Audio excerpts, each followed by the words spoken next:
Veni Sancte Spiritus.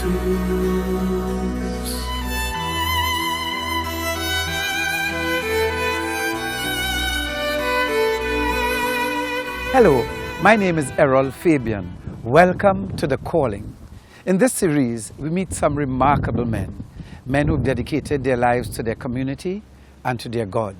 In this episode, we meet Msgr Christian Pereira. We live in Sando.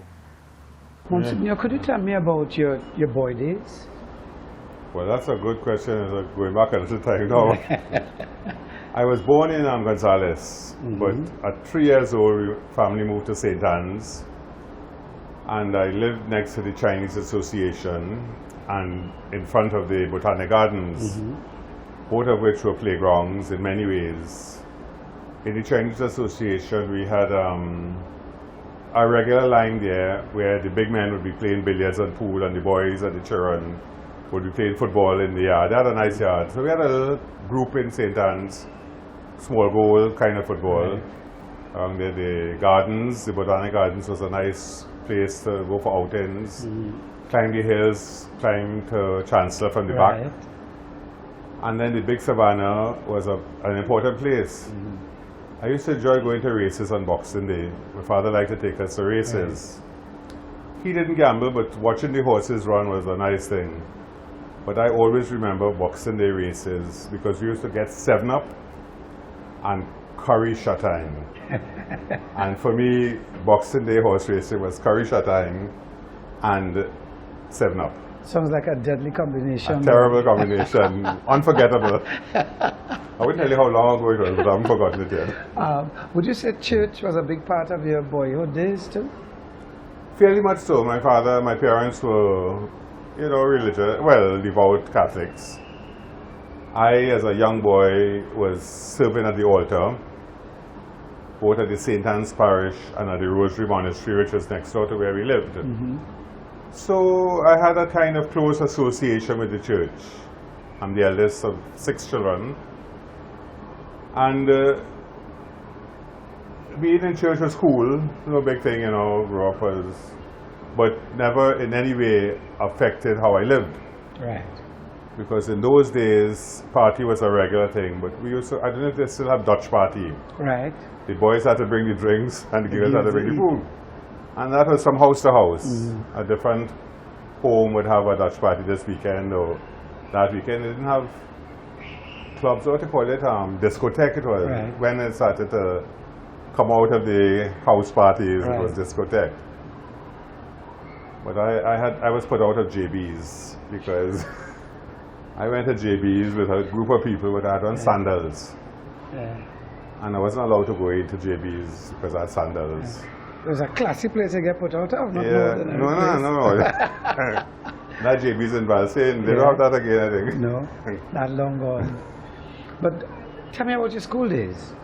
What primary school did you attend? I started at St. Anne's Primary School, which was right up the road from where we lived. But then my father had some friends who were teachers and principal. When they retired, they opened a school in Belmont called St. Dominic Savio. And I have the honor of being the first student on the roll of that school in 1958. So I was the first student in St. Dominic Savio prep school at that time. I can't remember what class I started in because I was in St. Anne's School, and then my brother and I went over there. And I went there from there to St. Mary's College. And how were your days at St. Mary's College?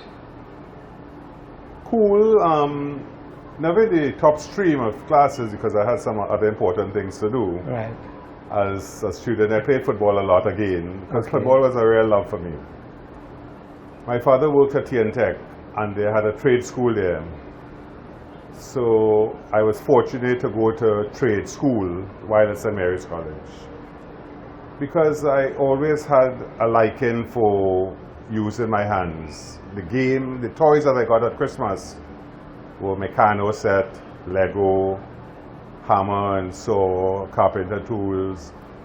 Besides the football, when I got a special prize, but I had in my mind to be an engineer. as a young man. Right. And my father was grooming me in that way because I would go to the trade school every Wednesday afternoon. School was good, but Wednesday afternoon, Tech trade school. Tuesday and Friday, football down St. Mary's grounds. Thursday, I had Legion of Mary. I was in Legion of Mary. And so that was afternoon home lessons. That was the kind of home lessons that we did. Right. You had a full schedule? A full schedule after school. Yeah. I mean, we grew up, well, as I said, when I went to St. Dominic Savio, my father would drop me to school in the morning. Right. But I had to walk home if I wanted lunch and walk back to school. And I had to walk home in the afternoon after school. But the rainy season was nice because we used to walk up to St. Anne's River. You meet St. Anne's River by Cavallo ice cream shop. And we go down into the dry river and walk up, but that is time for racing jockey. Right. So part of why the teacher is teaching you making your jockeys. Getting ready for going home. And you have to race your jockey in the evening. Did you ever get around to competitive football, or was football? No, not really competitive. I was to go and play for Chelsea. Because as a teenager, that is where I was leaning. I would go to England to study engineering and to play with Chelsea. My parents went to England and were sourcing schools, engineering schools. And that was where I was going because I liked it. I liked engineering, and I was going in that. I never, for once, there was some little battle in the back there that maybe I might take this religion thing seriously. Right. I might be a priest. Although while I was at St. Mary's College, I was there involved in the life of the school and in the life of the activities of the school. But in those days, there were priests at the college. Quite a few priests would say, boy, you would make a good priest, you know. And I said, I'd never be a priest. Who I'm talking about? But not me. I a young man, have convent next door. You telling me about that as a teenager now. But in the back of my mind, that must not be public as a teenager. If I'm struggling with that inside, I'm struggling with that.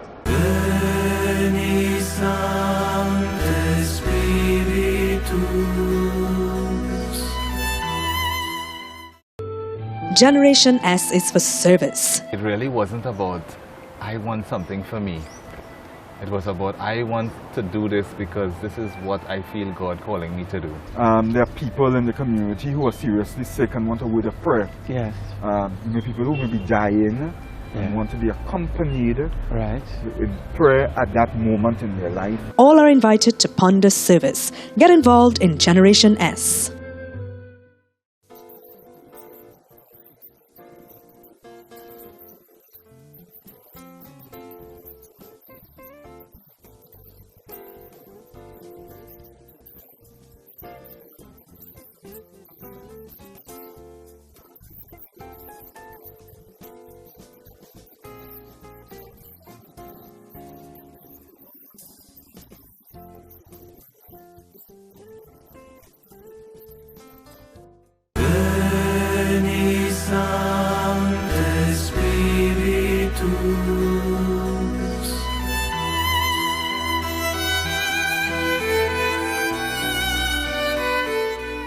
Welcome back.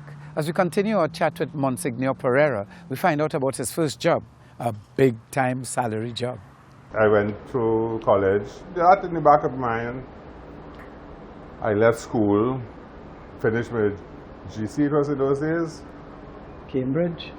Yeah. No, not so far. The GC. And then I was thinking, well, June, July, I finish exams, what to do? And my mother had a contact again. She said, Christian, I have a friend who have a travel agency, you could get a job for you. I ain't want to go and work there, get your own money. Right. So by the 4th of July, I had a job as a office boy in a travel agency. Because, well, it's an opportunity to have your own money. Right. A different experience of life. Of course. From school and that type of thing. And obviously while you're working, you meet other And your parents know where you are doing the day? Right. But I was the big son, so I had to look in after my brothers and sisters. Right. But that was a good experience. I was getting a big salary, you know. I worked for $125 a month. Ooh, you could have been a millionaire, boy. Boy, I saved money. I went theatre. Well, they didn't call it cinema in those days, it was theatre. I buy clothes, a line. It's pretty different than them too. Yeah. And save. Yeah, I saved too. I had a checking account. I was a big man. I get $125 a month. Wow. Doing all kinds of things with my money, saving money, and I have a checking account. So life was moving along, and I was working. Working up. That was Huggins at the time. They had openings in other departments. They offer, oh boy, the only thing travel agency offers is a free ticket. You try another job, learn, get more experience. So I went in a different department and I started to sell whiskey and rum and wine. Huggins were the agents for Romano, black and white whiskey, Msgr rum. I used to have to check the vans every morning. 5 vans going out to deliver goods to the supermarkets all across the country. And I was there working, watching the vans, checking them in the evening, how much you sell, credit, money, how much you bring back, that type of thing. So I got a big increase because I went to $168. Don't say that. Big man, boy, plenty you need money. Security to go and pay that. So working was nice, and as I said, while I was doing that, my mind's still in England, my mind's still in engineering. And what was the mood in our country at that time? Boy, it was a tense time, 69, 70. I was down in the heart of Port of Spain. Geddes Granger was on the move, mobilizing people.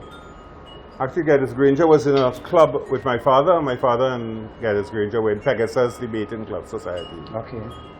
And that was a society that fostered a level of debate in the country. But, well, my father was in a lot of other groups and organizations. So he moved away. Geddes moved into NJAC and that type of thing. But there was a lot of, concern about the direction of the country in 78. And all of that became concern for me too. I had to pass Woodford Square to and from work. And that was where the whole thing was fermenting, the reality was germinating, almost like the womb of something that was happening. I wasn't quite conscious when Eric Williams was germinating a different kind of program in the 50, 55, 56. I was still in primary school, secluded up in St. Anne's and across in Belmont. But in 1970, I was in Port of Spain. And the whole consciousness of the country was shifting, and people were asking questions about where we're going as a nation at that time. 1970, how many years ago? It was nearly 45 years, 50 years ago.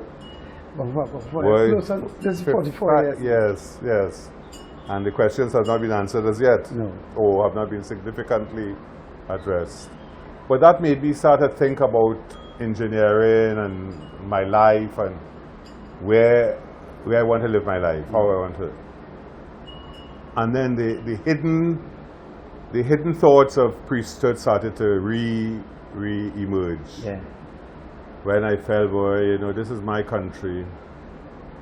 This is, what I want to do, and we need to build the country. We need engineers, we need men and women to do that, but something was happening inside of me, calling me to think about a different kind of building, a different kind of transformation, a different kind of engineering, a spiritual re-engineering of the society. And in that year, I went to see the Archbishop Pantin to tell him what was happening, and I kind of made a decision. I said, let me ask the Archbishop if I could be a priest. Okay. So he said, boy, Christian, it would be nice if you're a priest, but let me send you to the seminary. So I went up to the seminary to do my interview and my whatever it is to do. And I have a letter written to me by the rector of the seminary dated the 12th of May, 1970, indicated, "Dear Christian, we have interviewed you, we have assessed you, and we'd like to welcome you in September this year." So between the 12th of May and September, I visited the seminary a couple of times, spent weekends, continued working. Did doubt enter your mind during that period visiting? No, clarity. And not only was I there, but the seminary was annexed to the university. There was a kind of free flow of thought and bodies. Yeah. People moved from the university to the seminary, vice versa. There were some seminarians actually involved at the university. And people were thinking. And speaking. Speaking. They were thinking, talking. There was a concern about where the nation was at the time and who has to take the nation forward. How are we going out of this mess? So that kind of energized the sense that, boy, Christian, you know, as a priest, there's a lot of work to be done. And maybe as a priest, I could be involved in re-engineering the society in a way. Yes, at the time there was a lot of thought and a lot of talk, but still, you're talking about a very tall order for a young man. Yeah, Yes. I was early 20s. And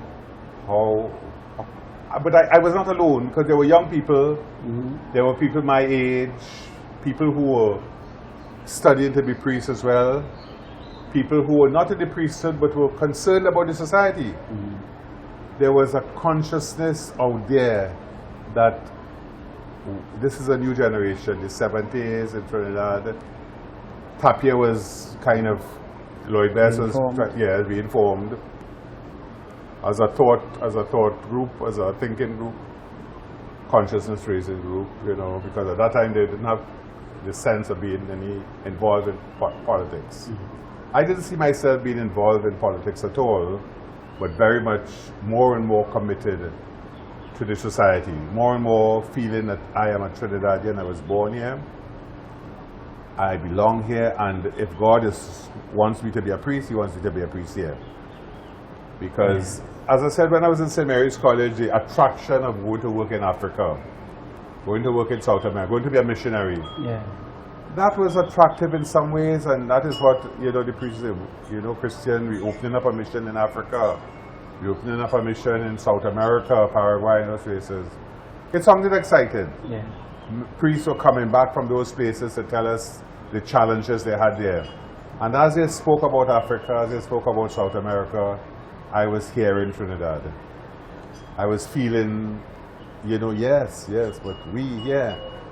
And so that became more and more the urgency of being a priest in Trinidad, for Trinidad, a priest of God, a priest of God, a man who committed to being a servant of God, but serving God in a way that will help His people in Trinidad and Tobago to become more and more what we should be. Veni Sancte Spiritus. O God, who by the grace of your Holy Spirit tempered the soul of Gordon Anthony Panton with fortitude and humility, and raised him to be priest and Archbishop of the Archdiocese of Port of Spain, so that he may be bearer of your life-giving word to the people of Trinidad and Tobago. Grant us grace to be strong in faith, humbly confident in your aid, and tireless in doing good. Bestow upon us, we humbly pray, through the intercession of this beloved servant of yours, Gordon Anthony Panton, the special grace which we seek from your sovereign goodness. In the name of Jesus Christ our Lord. Amen. Veni Sancte Spiritus.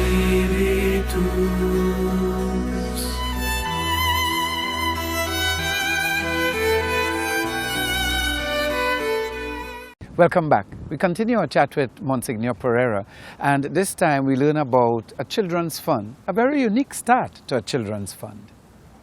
Is there, would you say, any residual energy or emotion of the 70s that propelled you where you are today, in you today with respect to what's happening in the wider society in Trinidad today?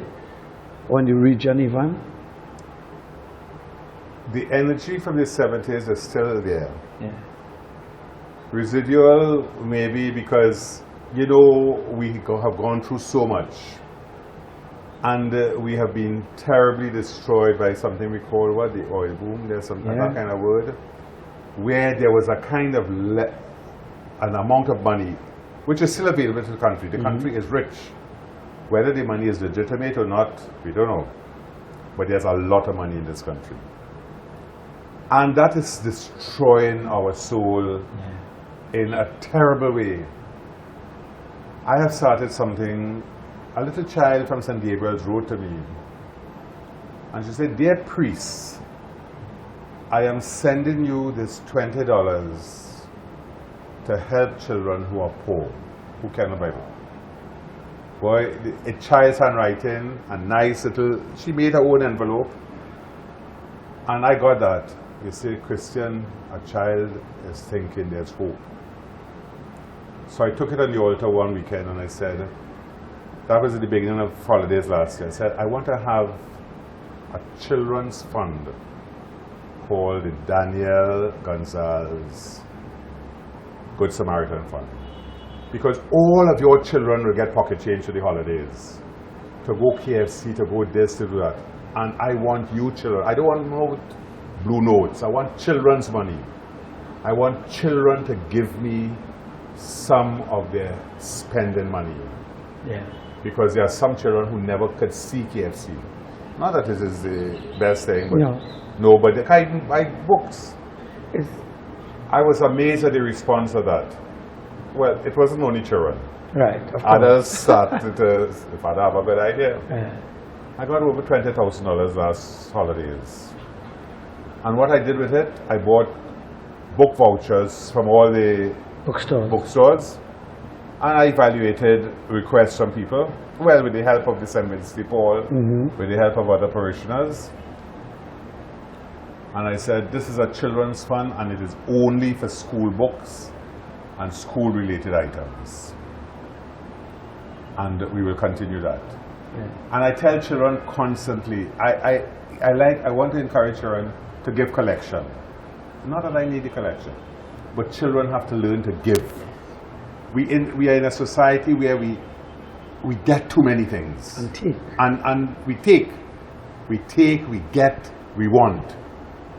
And I can't tell big people anything more. I have to tell the children, all the children must learn to give. All the children must learn to set aside how much money all your mother or father give you for pocket change. You could put aside $1, you could put aside something that you want to give to somebody who will never see that amount of money in their hand. And I'm trying to ask young people to think about the children, to think about themselves, to think about their peers, with the idea that we have to learn once again how to give back. That inability to give is a humbug in our society, because everybody wants to be somewhere so that they could get. Could you tell me a bit further about your ascension, so to speak, through the church? What position you hold now and how you got here? Once I became a priest, I realized that I want to be a priest in a parish. Right. Again, as I said, with the temptation of St. Mary's College, I could have been a teacher priest, which is good in one way. I could be a missionary priest out in another country, which is great and important for those who are poor that way. But I believe very much in a parish community. A community of people who just live in a certain area, who come to church and worship. And out of that, to generate a sense that, well, we like coming to church. Let it be more than just coming to get a sermon or to get a nice hymn. Let us come to know that we are here to learn how to give. We're here to learn how to serve. Doctors, whoever comes to church, whatever, you come in church, what I want you to come for is that you can be clearer and energized to give. So I am clear that is where I want to retrain or re-engineer the mentality of people to become a giving. We have a generosity in this society, and people always pride us and say that, boy, Trinidadians could really give, Haiti, Grenada, whenever there are disasters. We give. Yes. But we give because we have plenty. And you ask yourself, are we really giving sacrificially? Or are we giving just because we really have plenty money in this country? We have plenty resources. Oil, well, yes, gas, oil, everything. And the point of giving yourself, can I come home after a day's work and sit down with 1 hour with my child? To give my child 1 hour of my time. Oh God, watching TV now, is a laptop you want? What do you want? You want a Kindle? Okay, I'll go buy again. Children want that, but they don't want that. They want daddy to sit down with them. I was talking to a lady the other day. She said, Father, I did go to work today. My daughter just did SCA. She had to go to school. I just went up in La Vega with my 2 daughters and I spent the day. I play hopscotch with them, I climb this, I do that. And we sit down and we talk. I say that's more important than taking them to any big shot place or Disney World or anything like that, Because all children want is to know that the big people in their life have time for them. Have time for their stupidness, have time for their foolishness, have time for their games. For the stupid game, whatever it is they're playing. Because that builds a sense of worth, a sense of importance in them. So do you belong to an order? I am a diocesan priest because I wanted to be a diocesan priest is a priest for Trinidad. An order is a priest who is available to the Universal Church. So I was parish priest for many years. I served on many committees. I served in many roles. The high-profile role was when Archbishop Pantin died. I was the one who served as the administrator of the diocese. Right. So for the period between Archbishop Pantin, and the appointment of a bishop, I was the head of the diocese. I served that role for 12 months or so, 12, 15 months. Because Pantin died in March, and by May 7 the next year, there was a bishop installed. I had to do all the processes for the funeral arrangements and the administration of the diocese and the preparation for the new bishop. I continue to work primarily as a parish priest, but there have been all kinds of things. I am now supposed to be the vicar for the southern region. Okay. There are 15 parishes in the south, and of the 15 parishes, we meet as a cluster. There are 6 clusters in Trinidad called vicariates. There have been 2 appointments since the passing of Archbishop Pantin. If you're telling me you acted pretty much, you kept everything going. So it's begging me the question asked, so why weren't you made Archbishop? Do you know? Again, like the question you asked me, that's not my... I didn't appoint. So you have to ask. You don't know, so... How did that feel? You serve, you do what you have to do, and you move on. You move on. There were Bishop Harris, Bishop Gilbert, Bishop Harris, other bishops, so everybody has their own different role to play, and the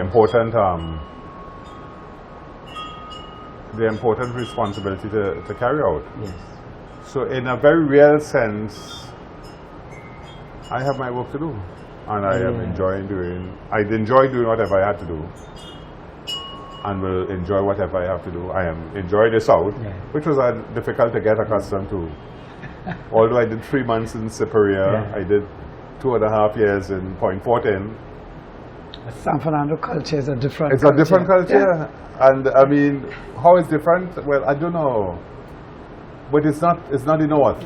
It's not the North. It's not Laverton. It's not Arima. It's not Cathedral. The people are different. The people are different. But it is a culture that I've got into. I've entered. Gradually. I mean, it takes pain to enter into a new reality. And I'm happy here now. Yes. I'm very happy to hear. Father, I can't begin to tell you how much of a pleasure it's been talking with you today. It really has been. I thank you very much. God bless you. Veni Sancte Spiritus, Veni Sancte